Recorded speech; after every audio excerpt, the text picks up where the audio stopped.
थे। सदर में गए तो हाँ हमको भर्ती नहीं, वहाँ जो है हमको पोस्टमार्टम के लिए लाश रखी हुई थी। हम देख के ठक हो गए।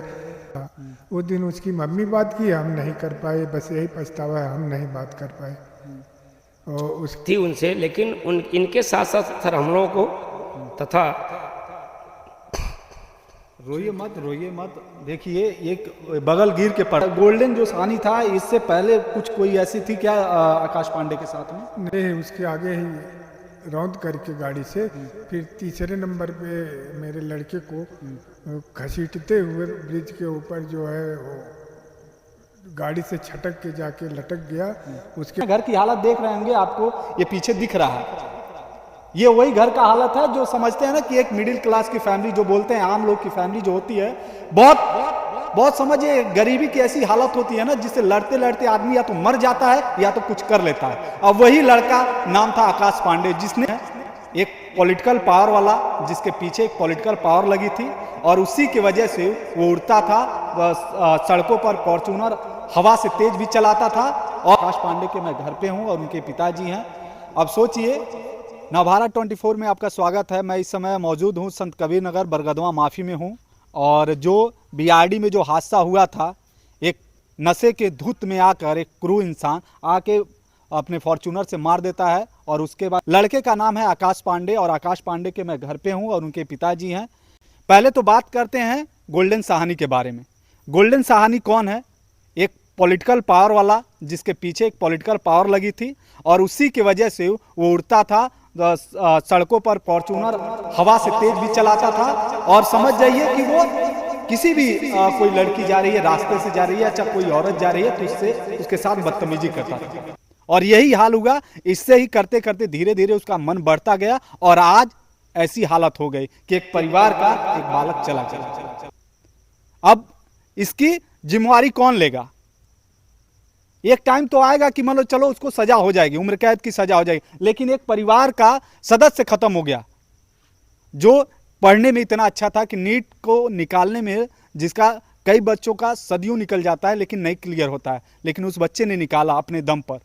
ये घर देख रहे हैं, घर की हालत देख रहे होंगे आपको, ये पीछे दिख रहा है, ये वही घर का हालत है जो समझते हैं ना कि एक मिडिल क्लास की फैमिली, जो बोलते हैं आम लोग की फैमिली जो होती है, बहुत समझिए गरीबी की ऐसी हालत होती है ना जिससे लड़ते लड़ते आदमी या तो मर जाता है या तो कुछ कर लेता है। अब वही लड़का नाम था आकाश पांडे, जिसने कुछ करने का एक जज्बा था और वो जज्बा उसने धीरे धीरे अपने दम पर वो सीढ़ियां धीरे धीरे बनाता जा रहा था और उस मुकाम पर भी पहुंचना चाहता था। लेकिन बीच में एक पागल किस्म का आदमी आता है और उसको रौंद के चला जाता है। इनके पिताजी से हम बात करेंगे और यहाँ पे इस गांव के प्रधान जी भी हैं। नहीं सर, हम बगल के गांव महादेवानंद वही बगल के प्रधान जी है, लेकिन सपोर्ट कर रहे हैं इनको बहुत ज्यादा। किस लिए कर रहे हैं वो सब वीडियो में बताएंगे। क्या नाम हुआ चाचा जी आपका? देवेंद्रनाथ पांडे। देवेंद्रनाथ पांडे। क्या हुआ था उस दिन, होली वाले दिन में? होली वाले के दिन वो अपने दोस्त के यहाँ खाना खाने गया था शाम को। उधर से पलट रहा था, रास्ते में जो है नशे के धुत में एक लोगों का और पहले ही उसके आगे ही रौंद करके गाड़ी से फिर तीसरे नंबर पे मेरे लड़के को घसीटते हुए ब्रिज के ऊपर जो है वो गाड़ी से छटक के जाके लटक गया। उसके बाद ये चला गया वहाँ से रौंदते हुए, बाद में पकड़ा गया और इसको जो है पुलिस ले आई, लेकिन रात में रखी थी, सवेरे उसका कपड़ा चेंज हो गया, ये सब हुआ। सारी कार्रवाई हुई, इसके खिलाफ तो सख्त कार्रवाई होना चाहिए। ये 25 से 30 इसके केस हैं जो ओवर स्पीड है, जिसमें कुछ चालान भरा है, कुछ बिना चालान के है। इस तरह से वो इतना क्रूर आदमी है, उसके खिलाफ तो सख्त कार्रवाई होना चाहिए। मेरा ये भी सरकार जो यहाँ के माननीय योगी आदित्यनाथ जी हैं, उनसे मैं तो एक ही चीज़ गुहार लगाऊंगा कि इस घर को कम से कम मुआवजा मिलना चाहिए। बहुत सारे नेता भी कह चुके हैं, बहुत सारे युवा नेता भी कह चुके हैं, कम से कम 5 करोड़ की मांग की, कम से कम 5 करोड़ का मुआवजा मिलना चाहिए। इस घर को देख लीजिए, इनका परिवार देख लीजिए, कितना मुश्किलों से इन्होंने पढ़ाया होगा और कितना सपना सजाया होगा उस लड़के के पीछे। तो इतना तो कम से कम हक बनता है, क्योंकि नीट की तैयारी के लिए लोग, मैं तो आपको पहले भी बता चुका हूं कि नीट की तैयारी के लिए लाखों लड़के लाइन में लगे रहते, लेकिन नहीं किसी का क्लियर होता। और एक ही आदमी का सपना होता है कि अगर नीट निकल गया तो उसका फैमिली बिल सेटल हो जाता है। अच्छा, ये गोल्डन जो सानी था, इससे पहले कुछ कोई ऐसी थी क्या आकाश पांडे के साथ में? नहीं, कोई ऐसी नहीं थी। वो हाँ। खाना खा के आ रहा था उसी दिन, हाँ। होली का दिन था, शाम के टाइम। वहाँ से 9 बजे के बाद ही एक कांड हुआ है। आपसे उसके पहले बात हुई थी कि नहीं हुई थी? उसके मम्मी से हुई थी, वही खाना खा रहा था कि मम्मी अभी खाना खा के जा रहा हूँ मैं कॉलेज पर, तो हॉस्टल नेता में। होता है आपके वहाँ, नेता होता आए थे? वहाँ नेता अनिल त्रिपाठी पहुँचे थे, हाँ। और लोग भी आपके वहाँ के जो स्थानीय विधायक हैं, सांसद जी हैं, वो लोग आए थे सांसद आपके? नहीं आए थे, हाँ। त्रिपाठी जी आए थे, वहाँ पहुँचे थे। यहाँ के विधायक कौन है? वही अनिल त्रिपाठी हैं। और सांसद कौन है? सांसद वही वो है लक्ष्मीकांत और पप्पू निषाद जी। हाँ, लक्ष्मीकांत और पप्पू निषाद जी। हाँ। तो वो आए थे, उनके तरफ से सूचना कुछ आई? नहीं आए थे, कुछ कुछ नहीं आए अभी थे, आई थी? कुछ नहीं आए थे वो। पप्पू निषाद जी, अगर आप इस वीडियो को देख रहे हैं तो जातिवाद को हटा दीजिए साइड में। जो भी जातिवाद की चीज़ें हैं उसको साइड में हटाइए, निष्पक्ष एकदम बैठिए आप और न्याय की बात कीजिए। क्योंकि आप सांसद सिर्फ एक आदमी के नहीं हैं, चाहे एक किसी ने आपको वोट दे के नहीं बनाया।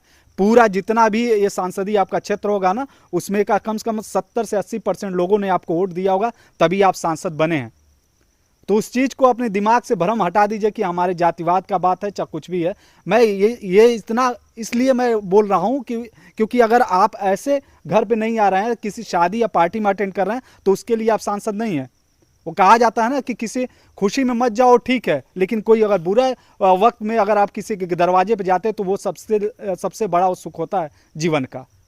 चाहे वो मेरे लिए हो, चाहे आपके लिए हो, चाहे किसी भी बड़े नेता के लिए क्यों ना हो। तो आपको यहाँ पे आना चाहिए था, कम से कम इनको ये आश्वासन तो मिलता कि हाँ हमारे घर पे आए थे। तो इस चीज़ को अपने दिमाग से, चाहे अपने जो भी आपके साथ में लोग काम कर रहे होंगे उनसे दिमाग से निकलवा दीजिएगा कि जातिवाद का चीज़ है। अगर कोई गुंडा किस्म का आदमी है तो गुंडा किस्म का है तो उसको सजा मिलनी चाहिए। कल को इनके साथ हुआ है, परसों आपके साथ भी हो सकता है, किसी और भी इंसान के साथ हो सकता है। तो एक जो पागल हाथी होती है ना, पागल हाथी, अगर उसको बांध के नहीं रखा जाए, उसको जेल में नहीं रखा जाए, तो चलते फिरते लोगों को, कितने लोगों को रौंद के चली जाएगी। और वही हुआ है इनके परिवार के साथ में। तो इस चीज़ को मैं पप्पू निषाद जी से यही कहूँगा कि इस चीज़ को साइड में रख के इनके परिवार से मिलिए, इनका दुख बांटने की कोशिश कीजिए, और जो मुआवजे की मांग चल रही है हर जगह, तो उस पर थोड़ा ध्यान दीजिए, मैं यही कहूँगा। बाकी और हाँ बोलिए, आपका नाम क्या हुआ? शुभ सर, मेरा नाम विनोद कुमार दुबे है जी। मैं इस बगल के गांव एक महादेवा नानकार है, मैं वहाँ का प्रधान प्रतिनिधि हूँ। कितनी बार प्रधान है? सर 6वीं बार उस गांव के हम प्रधान हैं। जी सर। हाँ। सर, ये हमारे मित्र हैं। हाँ। इनके वो इकलौते औलाद थे आकाश पांडे जी। सर, इनको उम्मीद थी उनसे, लेकिन इनके साथ साथ सर हम लोगों को तथा रोइए मत। देखिए, एक बगल गिर के प्रधान है। बताइए निषाद जी, आप अगर इस चीज़ को देख रहे हैं ना, तो सोचिए अगर इनके आंख में आंसू आ रहा है तो सोचिए, मतलब ये बगल के प्रधान है, आप तो इस क्षेत्र के पूरे सांसद हैं। सर, इनके साथ साथ हम लोगों की बहुत बड़ी उम्मीद थी, इस क्षेत्रवासियों की उम्मीद थी कि वो लड़का जिस दिन डॉक्टर बनेगा, वो अगर यहाँ सेलेक्ट हुआ तो यहाँ बहुत गरीबों का जिससे जो है बगल के गांव का कम से कम सांसद जी के, आपकी गांव का तो नाम रोशन होता। बहुत बड़ी उस बच्चे से हम लोगों की उम्मीद थी। डॉक्टर बनने पे सबका मदद करता, एक फ़ोन करने पे वो लड़का तुरंत एक्टिव हो जाता था। सर, सरकार से मेरी यही मांग है कि कम से कम वो बच्चा अगर पूरे अपने जीवन काल में रहता तो कम से कम 10 करोड़ रुपया कमाता हो, जिससे इनके घर की पारिवारिक हालत जो है वो सही हो जाती। हाँ। तो सरकार से मेरी यही मांग है, ना 10 करोड़ तो कम से कम इस परिवार को 5 करोड़ मुआवजा दिया जाए, जिससे परिवार कम से कम संतुष्ट हो जाए। आप उस दर्द को तो हम लोग सर भुला सकते हैं। आकाश की बहन भी है? हाँ सर। कितनी बहन? 3 बहन। क्या करती हैं बहनें? बहनें शादी हो गई है, अपने घर पे हैं। हाँ। और तीनों बहनों से सबकी शादी हो गई? हाँ, सबकी। एक की अभी हुई है पिछले नवंबर में सर। अच्छा, तो आकाश मतलब पढ़ने होने में कैसा था? बहुत अच्छा था, ब्रिलियंट था पढ़ने में। वो होली के दिन भी नहीं आया घर पे पढ़ने की वजह से। घर पर जाऊंगा तो पढ़ाई बर्बाद होगी, वहाँ रहूंगा तो पढ़ाई नहीं बर्बाद होगी। वहीं पढ़ता था। कभी हाल चाल शाम को फ़ोन से लिया जाता था। उस दिन उसकी मम्मी बात की, हम नहीं कर पाए, बस यही पछतावा है, हम नहीं बात कर पाए। और उसके बाद जो है 11 बजे रात में हमें फ़ोन आया कि एक्सीडेंट हो गया है और हॉस्पिटल में भर्ती हम यहाँ से बिना कपड़ा पहने उसी कपड़े में कौन से जल्दबाजी में हॉस्पिटल में? बीआरडी में ही? नहीं, नहीं सर, सदर में भर्ती किए थे। हाँ। सदर में गए तो हाँ हमको भर्ती नहीं, वहाँ जो है हमको पोस्टमार्टम के लिए लाश रखी हुई थी। हम देख के ठक हो गए, हमारा दिमाग नहीं काम कर रहा था, हमारा सब सूना हो गया, हमारा दीपक बुझ गया।